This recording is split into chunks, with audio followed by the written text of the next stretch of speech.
تبسم صاحب یہ ارشاد فرمائیے کہ روزے کا کفارہ کیا ہے اور اس کی مختلف صورتیں کیا ہیں؟ سر اعوذ باللہ من الشیطان الرجیم، بسم اللہ الرحمن الرحیم۔ اللہم صلی علی سیدنا و مولانا محمد معدن الجود والکرم وعلی آلہ و اصحابہ وبارک وسلم یا سلام۔ سب سے پہلے تو پروفیسر صاحب آپ کو میں مبارکباد پیش کرتا ہوں کہ آپ نے ہر سال کی طرح سر اس سال بھی سحری اور افطاری کے اندر جو پروگرامات جتنے آپ نے تشکیل دیے ہیں اور ترتیب دیے ہیں، سر یہ میں سمجھتا ہوں کہ ہماری پاکستان کی عوام کے لیے ایک رہنمائی کی حیثیت رکھتے ہیں، بہت شکریہ اور بہت سارے ایسے کوسچن جن سے لوگ ناآشنا ہیں، ہاں میں سمجھتا ہوں کہ ان کی ایک رہنمائی ہو جائے گی۔ جی جی، آپ نے جو سوال کیا روزے کفارے کا کے حوالے کفارہ سے، کتنا ہے سر؟ تو اس حوالے سے قضاء کے حوالے سے جی مفتی صاحب پہلے بیان کر چکے ہیں۔ جی تو کفارہ جو روزے کا ہے سر، وہ ہوتا ہے کہ اگر کسی نے جان بوجھ کر روزہ توڑا ہے صحیح، تو اس کا کفارہ ہے۔ ٹھیک ہے، اور اس حوالے سے نبی پاک صاحب الاولاق صلی اللہ علیہ وسلم کا ایک واقعہ، ایک صحابی تھے جی جو آقا علیہ السلام کی بارگاہ کے اندر آئے اور آ کر کے عرض کرنے لگے کہ یا رسول اللہ صلی اللہ علیہ وسلم ہلک، تو میں ہلاک ہو گیا۔ جی حضور علیہ السلام نے فرمایا کہ کیا کیا؟ یا رسول اللہ میں نے اپنی جان پر ظلم کیا ٹھیک کہ روزے کی حالت میں میں عمل زوجیت بجا لایا۔ ٹھیک ہے، نبی پاک صلی اللہ علیہ وسلم نے ارشاد فرمایا کہ تم ایسا کرو کہ تم 2 ماہ کے مسلسل روزے رکھو۔ وہ عرض کرنے لگے یا رسول اللہ میں ایک روزہ نہیں رکھ سکتا ہوں، صحیح، میں 2 ماہ کے روزے کیسے رکھوں گا؟ فرمایا پھر ایسا کرو 60 مساکین کو کھانا کھلا دو۔ ٹھیک ہے، یا رسول اللہ صلی اللہ علیہ وسلم میں 60 مسکین کو کیسے کھانا کھلاؤں، میرے تو اپنے گھر کے اندر فاقے ہیں۔ تو حضور علیہ السلام نے پھر یہ بھی فرمایا کہ غلام آزاد کرا سکتے ہو؟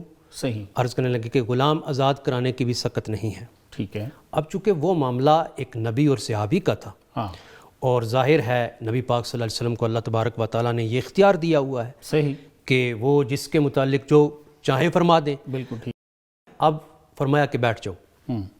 مجلس صحابہ میں وہ بیٹھ گئے۔ صحیح، اتنے میں کھجوروں کی ایک بوری کہیں سے آئی، تو حضور علیہ السلام نے فرمایا اے نسائل، سبحان اللہ، وہ سوال کرنے والا کہاں ہے؟ واہ واہ، صحابی کھڑے ہوئے عرض کرنے لگے یا رسول اللہ میں حاضر ہوں۔ جی فرمایا یہ بوری اٹھاؤ اور مدینے کے اندر جتنے مساکین ہیں، غرباء ہیں، ان میں تقسیم کر دو۔ واہ واہ، اب وہ صحابی آگے سے کیا عرض کرتے ہیں یا رسول اللہ مجھ سے زیادہ مسکین اور غریب کون ہو سکتا ہے؟ اللہ اکبر، تو نبی واہ پاک واہ، صلی اللہ علیہ وسلم کے لبوں پر مسکراہٹ پھیل گئی، سبحان اللہ، فرمانے لگے جا اپنے ہی بچوں میں تقسیم کر دے، تیری طرف سے جو ہے وہ کفارہ ادا ہو جائے۔ سبحان اللہ، سبحان اللہ، اب اس حدیث کی روشنی کے اندر واہ واہ، اگر کوئی جان بوجھ کر روزہ توڑتا ہے تو اس کے لیے یہ ہے کہ وہ پہلی تو چیز ہے کہ غلام آزاد کرائے۔ اب چونکہ وہ دور نہیں رہا غلام اور باندی اور لونڈی کا، جی تو دوسرا حکم یہ ہے کہ وہ جو ہے نا وہ 2 ماہ کے مسلسل روزے رکھے۔ ٹھیک ہے، اگر وہ 2 ماہ کے مسلسل روزے رکھ سکتا ہے ہاں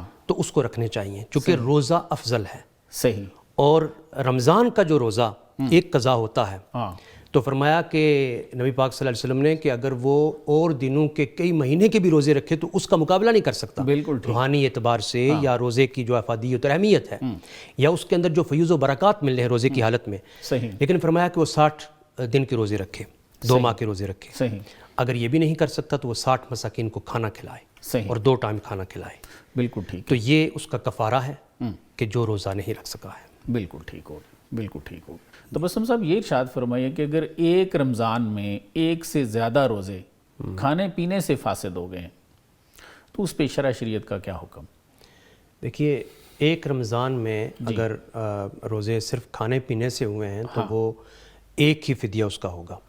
ٹھیک ہے، جتنے بھی روزے ہیں ٹھیک ہے، اس کا ایک ہی فدیہ کفارہ اس کا ایک ہی ہوگا۔ ٹھیک ہے، ٹھیک ہے، ٹھیک ہے، اور اگر متعدد رمضان ہیں تو ظاہر ہے پھر وہ اس حوالے سے اتنے رمضانوں کا دیکھا جائے گا، چونکہ ایک رمضان کا کفارہ ایک ہی شمار ہوگا۔ جی، اور اگر پچھلے رمضان میں بھی ایسا ہوا ہے تو پھر ظاہر ہے اس حساب سے جتنے رمضان ہیں ان کا کفارہ ایک ہی ہوگا، ایک ہی ہوگا، شمار ہوگا۔ میرے خیال میں اس میں تھوڑا سا فرق ہے جی، کہ اگر تو متعدد روزے اس نے توڑے جان بوجھ کر بغیر شرعی عذر کے، کھا کر پی کر ایک رمضان میں، ایک رمضان میں جی، یا کئی رمضانوں میں، ٹھیک ہے، کھانے سے یا پینے سے اس نے روزہ توڑا، جی، تو کئی رمضان کے روزے بھی اس کا کفارہ ایک ہو جائے گا، ٹھیک ہو گیا. لیکن اگر اس نے روزہ توڑا ہے جنسی تقاضا پورا کرنے کی وجہ سے جی تو پھر وہ ایک رمضان میں تو کئی ایسے جو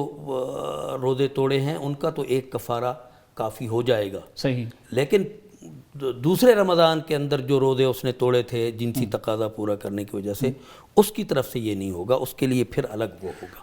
یعنی ایک رمضان کے ایک رمضان کا اگر میاں بیوی کے تعلق سے ٹوٹا ہے تو ایک کفارہ ہے، ہاں ایک اگلے رمضان میں اگر ٹوٹا ہے پھر تو اس کا الگ سے ایک کفارہ ہے. الگ سے کفارہ. بالکل ٹھیک ہے. کھانے پینے کے اعتبار سے اگر کئی رمضانوں کے بھی اس نے وہ کیے ہیں، کھا کر پی کر روزہ توڑا ہے، بات کلیئر ہو. تو ایک کفارہ کافی تو ہو ان جائے کی قضا بھی ہے ساتھ. قضا جس میں کفارہ ہے اس میں قضا ہر حال میں ہے. بالکل ٹھیک. جس میں قضا ہے اس میں ضروری نہیں ہے کہ کفارہ ہو، لیکن جس میں کفارہ ہے اس میں قضا لازم ہے.